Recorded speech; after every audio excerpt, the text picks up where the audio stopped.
पाकिस्तान का अगला राज्य जो है वो है सिंध प्रांत। क्या नाम है? सिंध। भारत के राष्ट्रीय गीत में इस राज्य का नाम है पंजाब, सिंध, गुजरात, मराठा, द्राविड़, उत्कल, बंगा। है कि नहीं?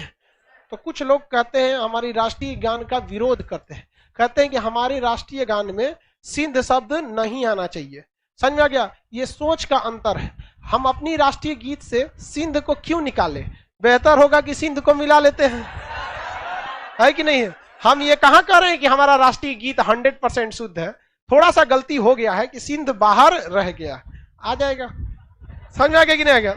जितना चादर है अगर उतना पैर फैलाएंगे तो घसीट के मरेंगे उसी चादर में।